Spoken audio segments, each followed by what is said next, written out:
Hello everyone, welcome you all on threshold geography. आज हम geography का जो टॉपिक लेकर आए हैं वो है जियोमॉर्फिक प्रोसेसेस के under weathering, types of weathering के बारे में हम पढ़ेंगे। और आज हम पढ़ेंगे मैकेनिकल वेदरिंग के बारे में। अगर आपको वीडियो पसंद आता है तो प्लीज़ लाइक, शेयर और सब्सक्राइब कीजिए ताकि आने वाले टाइम में आपको ज्योग्राफी से जुड़ी हुई छोटी बड़ी टॉपिक्स की हर तरह की इन्फॉर्मेशन आपको टाइम टू टाइम मिलती रहें। स्टूडेंट्स, प्रीवियस चैप्टर्स में हम जियोमॉर्फिक प्रोसेसेस के बारे में पढ़ रहे हैं और जो लास्ट टॉपिक हमने किया था वो था डिग्रेडेशन और एग्रेडेशन, यानी निम्नीकरण और अधिवृद्धि। आपको याद होगा कि निम्नीकरण का प्रोसेस क्या है, डिग्रेडेशन क्या है। जब अर्थ या नेचर जो है अपने आप को बिल्कुल पैरेलल, एक बेस लाइन के पैरेलल लाने के लिए प्रयासरत रहती है और जो आपके भूमि के ऊपर उठे हुए भूभाग होते हैं उनको डिग्रेड कर करके, उनकी काट छाँट करके उन्हें बिल्कुल समतल बनाने की कोशिश करती है। वैसे ही अधिवृद्धि क्या है, एग्रेडेशन, यानी जो नीचे धंसे हुए भूभाग होते हैं वहाँ पे डिपॉजिट कर करके, अलग अलग प्रोसेसेस की वजह से डिपॉजिट कर करके उन्हें भरने का प्रयास किया जाता है ताकि आपकी जितनी भी असमानताएं हैं अर्थ की वो ख़त्म की जा सके। ये नेचर का एक जनरल सा लॉ है अपने आप को बैलेंस करने का। ठीक है, यहाँ पे कौन सा प्रोसेस होगा, एग्रेडेशन। यहाँ पे होगा आपका एग्रेडेशन का प्रोसेस, अधिवृद्धि का। और ये वाले जो पोर्शन है यहाँ पे होगा आपका डिग्रेडेशन यानी निम्नीकरण का प्रोसेस, ताकि इस एक लेवल को अचीव किया जा सके। इतना आपको रिमाइंड हो गया। नेक्स्ट, अब जो हमारा टॉपिक है वो है आज का वेदरिंग। वेदरिंग क्या होती है? देखिए, वेदरिंग हो गया आपका, इरोजन हो गया, ये कुछ एक प्रोसेस हैं डिग्रेडेशन और एग्रेडेशन के लिए, या ये कहिए कि आपके ये डिफरेंट जियोमॉर्फिक प्रोसेसेस हैं। ठीक है, डेफिनेशन देखते हैं वेदरिंग या अपक्षय क्या है। The disintegration and decomposition of the rocks by static agent of weathers is known as weathering. ठीक है, मौसम के विभिन्न जो आपके तत्व हैं, आपका वर्षा हो गया, तापमान हो गया, वायुदाब वगैरह हो गया, इन सब के द्वारा जो ये आपके जो स्टैटिक एजेंट हैं, बेसिकली वेदर के स्टैटिक एजेंट हैं, और इनके द्वारा रॉक्स का डीकम्पोजिशन या डिसइंटीग्रेशन क्या कहलाता है, अपक्षय कहलाता है। देखिए, दो टर्म्स हैं, डिसइंटीग्रेशन और डीकम्पोजिशन। डिसइंटीग्रेशन को हिंदी में कहेंगे हम विघटन और डीकम्पोजिशन को कहेंगे अपघटन। डीकम्पोजिशन क्या हुआ, अपघटन, और ये हो गया आपका विघटन। क्या डिफरेंस है डीकम्पोजिशन और डिसइंटीग्रेशन में? देखिए, डीकम्पोजिशन होता है जिसमें आपका डिकम्पोज होना किसी का। देखिए, जैसे एक कोई रोटी का टुकड़ा है, उस पर फंगस लग जाती है और धीरे धीरे वो अंदर ही अंदर क्या है, वो ख़त्म हो जाती है। पूरी की पूरी रोटी पे फंगस लग लग के वो पूरा का पूरा जो रोटी का टुकड़ा है वो ख़त्म हो जाएगा। वो क्या है, आपका डीकम्पोजिशन है। ठीक है, यहाँ पे क्या है, आपके जो मतलब ये एक ऐसा प्रोसेस है जिसमें आपकी जैविक विघटकों का योगदान भी इम्पॉर्टेंट रहता है। लेकिन डिसइंटीग्रेशन क्या है, विघटन क्या है, सिंपली आपका जो चट्टानें हैं वो टूट टूट के एक ही जगह पे एक्युमुलेट हो जाएंगी, इकट्ठी हो जाएंगी, लेकिन उनका डिकम्पोजिशन नहीं होगा। डिकम्पोजिशन होता ही आपका जीवाणुओं, विषाणुओं की वजह से है। ठीक है, तो जो आपके कवक हैं, फंजाई हैं, वो हेल्प करते हैं इसमें डिकम्पोजिशन में किसी भी वस्तु के। डिसइंटीग्रेशन और डीकम्पोजिशन में क्या डिफरेंस हुआ? डिसइंटीग्रेशन हुआ आपका कि सिंपली चट्टान है कोई, वो टूट रही है और छोटे छोटे पत्थर के टुकड़ों में बदल रही है, वो पत्थर के टुकड़े फर्दर मिट्टी में कन्वर्ट हो रहे हैं। ये है आपका डिसइंटीग्रेशन। ये होता है आपका फिजिकल एलिमेंट्स के द्वारा, पानी की वजह से होगा, बारिश की वजह से होगा, धूप की वजह से होगा। लेकिन आपका डीकम्पोजिशन जो है, वहाँ पे आपके जो बायोकेमिकल चेंजेस होते हैं किसी भी वस्तु की या एलिमेंट की कॉम्पोजिशन में, उनमें चेंजेस आते हैं। ठीक है, तो ये एक रासायनिक प्रक्रिया बेसिकली मानी जाती है, क्योंकि पूरे के पूरी वो जो आपकी कोई भी वस्तु है, कोई भी पत्थर है, धीरे धीरे क्या होगा, उसका डीकम्पोजिशन होगी उसकी, और उसका स्वरूप ही बदल जाएगा। उसकी केमिकल कॉम्पोजिशन में भी फ़र्क पड़ता है, किसमें, डीकम्पोजिशन यानी अपघटन में। विघटन में केमिकल कॉम्पोजिशन में कोई फ़र्क नहीं पड़ता है। ये है इसका बेसिक डिफरेंस। नेक्स्ट बात करते हैं टाइप ऑफ वेदरिंग की।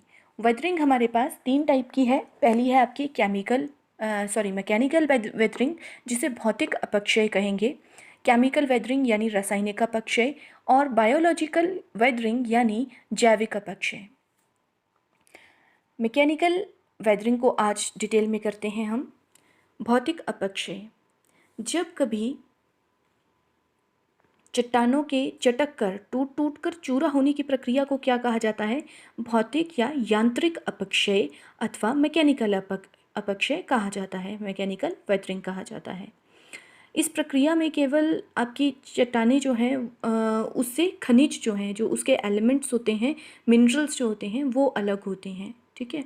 और ग्रेनाइट हो गया, संगमरमर हो गया, और क्वार्ट्जाइट हो गया, ये चट्टानों का क्या होता है, आपका फिज़िकल वेदरिंग सबसे ज़्यादा होती है, ठीक है। इनकी केमिकल वेदरिंग जो है वो मुश्किल है। ग्रेनाइट हो गया। केमिकल वेदरिंग किसकी होगी आपकी, जैसे आपकी चूना पत्थर है, चूना पत्थर जल्दी डिज़ोल्व हो जाता है ना पानी में, तो उस पर केमिकल वेदरिंग का इम्पैक्ट ज़्यादा पड़ता है। मैकेनिकल वेदरिंग किसकी है, मार्बल, क्वार्ट्जाइट और ग्रेनाइट, ये आपकी हार्ड रॉक्स होती हैं बेसिकली, तो उनमें आपका भौतिक अपक्षय ज़्यादा पाया जाता है। भौतिक अपक्षय होता कैसे है, क्या क्या इसके कारक बोलिए आप, या प्रमुख साधन क्या हैं, किन किन वजह से भौतिक अपक्षय होता है, ये 5 हमने लिस्ट आउट किए हैं। पहला है आपका इंसोलेशन। इंसोलेशन यानी सूर्य तप। देखिए कभी भी कोई भी, मान लीजिए खुला एरिया है, वहाँ पे कोई पत्थर पड़ा है, इंसोलेशन सूर्य तप से कैसे उसका भौतिक अपक्षय होगा। देखिए दिन के टाइम पे क्या होगा, सनलाइट उस पर पड़ेगी, ठीक है, गर्मी की वजह से। और आपको ये एक बेसिक चीज़ है, फिज़िक्स में भी आपने पढ़ी होंगी, 9th 10th या छोटी क्लासेस में हमें बताया जाता है कि जो गर्मी है, ताप की वजह से क्या होता है, टेम्परेचर की वजह से मॉलिक्यूल्स दूर दूर हो जाते हैं। टेम्परेचर ज़्यादा है तो क्या होगा, मॉलिक्यूल्स दूर दूर होंगे, और अगर कोई चीज़ ठंडी है, उसका टेम्परेचर कम है, तो उसके मॉलिक्यूल्स क्या होंगे, पास में बिल्कुल सटे हुए होंगे। तो इंसोलेशन में क्या होता है, दिन के टाइम पे जब भी किसी पत्थर पे या चट्टान पे सूर्य तप पड़ता है, तो उसके मॉलिक्यूल्स, टेम्परेचर थोड़ा ज़्यादा होने की वजह से मॉलिक्यूल्स में थोड़ा दूरी आ जाती है, तो वो थोड़ा सा स्प्रेड हो जाते हैं। देखिए ये चेंजेस इतने माइक्रो लेवल के होते हैं, इतने छोटे सूक्ष्म चेंजेस होते हैं कि हमें नॉर्मल आइज से ये नहीं ऑब्जर्व होते हैं।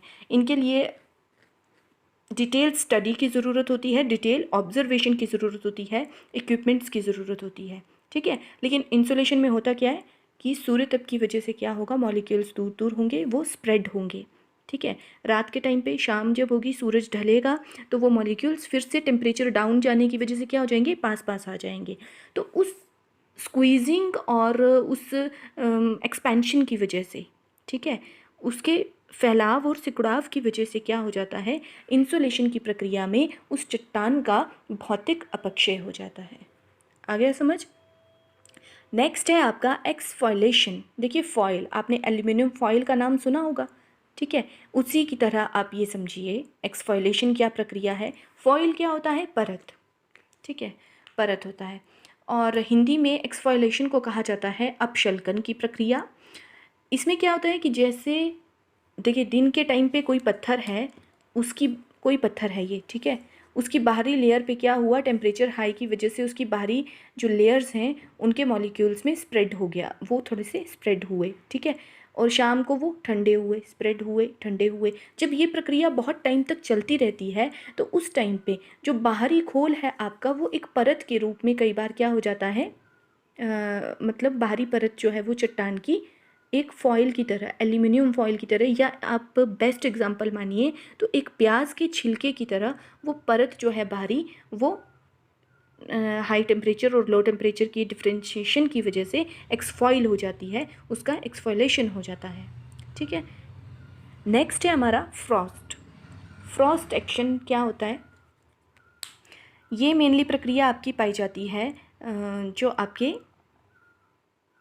बर्फीले रेगिस्तान होंगे या जहाँ पे पानी जो है और कम टेम्परेचर पाया जाता है। एक तो पानी की प्रेजेंस ज़रूरी है, ऊपर से कम टेम्परेचर की। समझते हैं फ्रॉस्ट को। फ्रॉस्ट एक्शन कैसे काम करता है? भौतिक अपक्षय की हम बात कर रहे हैं। फ्रॉस्ट एक्शन देखिए, मान लीजिए कोई रेगिस्तान है जहाँ पे कोई बहुत बड़ी चट्टान है। अब ऑब्वियसली वो बिल्कुल स्मूथ तो होती नहीं है, उसमें छोटी बड़ी दरारें होती हैं।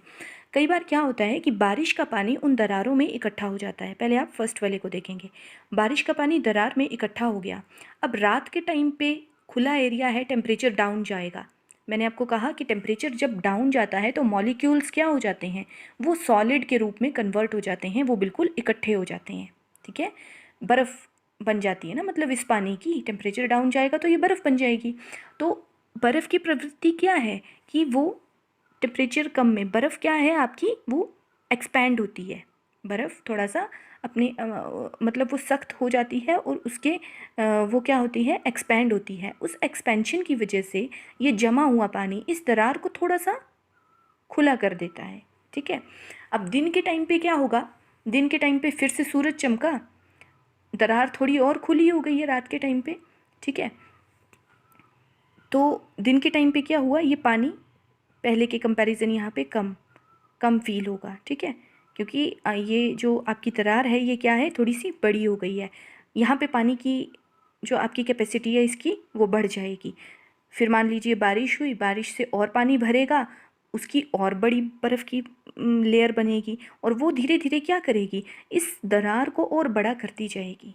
ठीक है, तो इसी एक्शन को कहते हैं फ्रॉस्ट एक्शन या फ्रीज एंड थॉ का एक्शन कहते हैं। ठीक है, फ्रीज एंड थॉ।